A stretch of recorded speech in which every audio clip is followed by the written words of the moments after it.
الحمد للہ وحدہ والصلاة والسلام علی من لا نبی بعدہ اما بعد فاعوذ باللہ من الشیطان الرجیم بسم اللہ الرحمن الرحیم وهو القاہر فوق عبادہ ويرسل عليكم حفظة حتى إذا جاء أحدكم الموت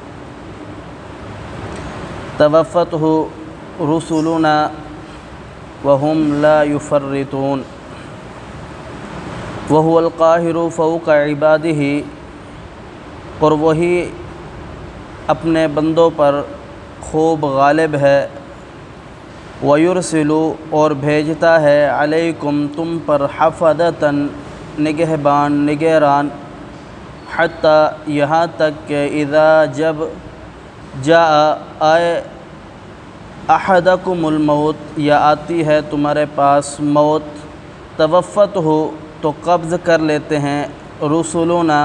ہمارے بھیجے ہوئے قاصد وَهُمْ لَا يُفَرِّطُونَ وہ اس کے اندر ذرہ برابر بھی کوتاہی کمی نہیں کرتے۔ پیچھے آپ نے سماعت فرمایا کہ اللہ رب العالمین نے انسان کی زندگی کی حقیقت کو بیان فرمایا، اس بات کی طرف انسان کی توجہ دلائی کہ اللہ کی طرف لوٹ آ، یہ دنیا کی زندگی کچھ بھی نہیں ہے۔ جب بندے کو نیند آ جاتی ہے تو بندہ فوت ہو جاتا ہے، اس کا اپنے اوپر کوئی کنٹرول نہیں رہتا۔ اسی طریقے سے بندہ اللہ رب العالمین جب سو رہا ہو تو اسے اٹھا لے تو بندہ کچھ بھی نہیں کر سکتا۔ اس آیات مبارکہ میں اللہ رب العالمین مزید اسی سلسلے کو آگے چلاتے ہوئے انسان کو نصیحت فرما رہا ہے کہ وَهُوَ الْقَاهِرُ فَوْقَ عِبَادِهِ کہ وہی ذات ہے جو اپنے بندوں پر خوب غالب ہے، یعنی بندہ سو رہا ہے تو نہ اٹھنے دے، اس کی روح قبض کر لے، بندہ کچھ بھی نہیں کر سکتا، اور بندے کے تمام معاملات، تمام بندے کے جو عمل ہے اس کے سامنے واضح اور عیاں ہیں۔ جناب رسول اکرم صلی اللہ علیہ وسلم کی حدیث ابی ہریرہ رضی اللہ تعالی عنہ راوی ہیں، پاک پیغمبر علیہ السلام فرماتے ہیں کہ اللہ رب العالمین کی طرف سے آسمان سے زمین پر فرشتے نازل ہوتے ہیں جو آپ اور ہمارے درمیان ہوتے ہیں۔ صبح کے ٹائم علیحدہ ہوتے ہیں، شام کے ٹائم علیحدہ، یعنی عصر اور فجر کی نماز کے اندر اللہ رب العالمین کی طرف سے فرشتے نازل ہوتے ہیں، اور وہ ان کا کام یہ ہوتا ہے کہ آپ کی حفاظت کرنا اور جو آپ عمل کرتے ہو ان عملوں کو لکھنا کہ آپ کیا کر رہے ہو، اچھا عمل یا برا عمل۔ جناب رسول اکرم صلی اللہ علیہ وسلم کی حدیث آپ علیہ السلام نے فرمایا کہ جب بندہ صبح فجر کی نماز پڑھتا ہے تو اس وقت فرشتے نازل ہوتے ہیں، جو صبح شام کو عصر کی طرف عصر کے وقت آئے ہوئے ہوتے ہیں وہ آسمان کی طرف اوپر چلے جاتے ہیں، اور جو فجر کی طرف آئے ہوتے ہیں وہ عصر کی نماز میں آسمان سے دوسرے فرشتے آ جاتے ہیں اور وہ فجر والے پھر اوپر چلے جاتے ہیں۔ اللہ ان فرشتوں سے پوچھتا ہے کہ اے میرے فرشتوں، جب تم گئے تھے میرے بندے دنیا کے اندر کیا کر رہے تھے؟ تو اللہ رب العالمین خوب جاننے والے ہے، یا عمل کی قدر ہے انسان کی عمل کی قدر کے اللہ رب العالمین پوچھتا ہے کہ اے میرے فرشتوں، میرے بندے کیا کر رہے تھے؟ فرشتے جواب دیتے ہیں کہ یا اللہ، جب ہم گئے تھے تب بھی وہ نماز پڑھ رہے تھے، تیری حمد بیان کر رہے تھے، تیری کبریائی بیان کر رہے تھے، تجھے یاد کر رہے تھے، اور جب ہم آئے ہیں تب بھی وہ نماز پڑھ رہے تھے، تجھے یاد کر رہے تھے، تجھ سے مدد مانگ رہے تھے، تجھ سے گناہوں کی پناہ مانگ رہے تھے۔ تو اللہ رب العالمین اپنے بندوں پر خوب قادر ہے، وہ بندے کو اچھی طریقے جانتا ہے، اس کے ہر عمل پر خوب غالب اور حکمت والا ہے۔ آگے رب تعالیٰ بیان فرماتا ہے کہ وَيُرْسِلُ عَلَيْكُمْ حَفَظَةً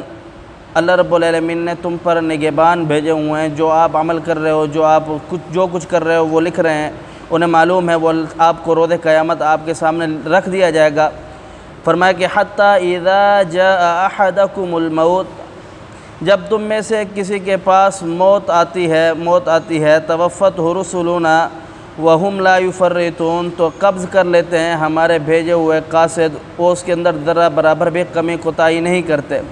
موت ایک حقیقت ہے، انسان کو ایک نہ ایک دن اس دنیا سے ختم ہو جانا ہے، فنا ہو جانا ہے۔ یہ جتنا بڑا انسان، جتنے بڑے دعوے، دنیا کے اندر بہت سارے ایسے لوگ ہیں جنہوں نے کہا کہ ہم 100 سال جئیں گے یا 150 سال جئیں گے، اور ان کے پاس بڑی سہولتیں اور ایک ڈاکٹروں کی ٹیم ہوا کرتی تھی کہ ان کو ذرا سی تکلیف ہو تو وہ ان کو فوراً دیکھ لیں۔ تو ان کے بھی دعوے دھرے کے دھرے رہ گئے، 50 سال 40 سال کی زندگیوں کے اندر اللہ رب العالمین کی طرف لوٹ گئے، اور دنیا کے اندر صرف اللہ کا نظام چلتا ہے کہ اللہ کو چیلنج کرنے والے بڑے بڑے لوگ جنہوں نے کہا کہ ہمارا نظام، ہم نے یہ دنیا کے اندر ایسی ٹیکنالوجی تیار کی ہے کہ اس کا کوئی ثانی نہیں ہے۔ چائنا کا ایک واقعہ کہ انہوں نے ایک جہاز تیار کیا جس کا نام ٹائٹینک تھا، اس نے کہا کہ یہ سمندر کے اندر اترا ہے، اب اپنے رب سے کہیے کہ اس کو ڈبا کے دکھائے۔ وہ پہلی مرتبہ سمندر کے اندر اترا اور غرق ہو گیا۔ یعنی یہ نظام صرف اللہ رب العالمین کے اختیار میں ہے، بندے کا اختیار کوئی نہیں ہے، اور موت انسان کو آ کر کے ہی رہنی ہے۔ اللہ پاک فرماتا ہے کہ وَلَن يُؤَخِّرَ اللَّهُ نَفْسًا إِذَا جَاءَ أَجَلُهَا، جب موت کا وقت آ جائے گا پھر ایک لمحہ ایک سیکنڈ بھی آپ سے کوتاہی نہیں کی جائے گی، آپ کو نہیں دیا جائے گا، اور موت تو آ کر ہی رہنی ہے۔ فرمایا کہ اَيْنَمَا تَكُونُوا يُدْرِكُكُمُ الْمَوْتُ وَلَوْ كُنْتُمْ فِي بُرُوجٍ مُشَيَّدَةٍ، تم جتنے بھی اپنے آپ کو سیف کر لو، جتنا بھی اپنے آپ کو محفوظ کر لو، جب وقت آ پڑے گا تو پھر آپ مضبوط قلعوں کے اندر، محفوظ دیواروں کے اندر چھپ جاؤ تو موت آ کر ہی رہے گی۔ یہ اللہ رب العالمین نے انسان کی زندگی کی حقیقت بیان فرمائی ہے۔ اللہ سمجھنے عمل کی توفیق دے۔ اقول قولی ھذا استغفر اللہ لی ولکم ولسائر المسلمین۔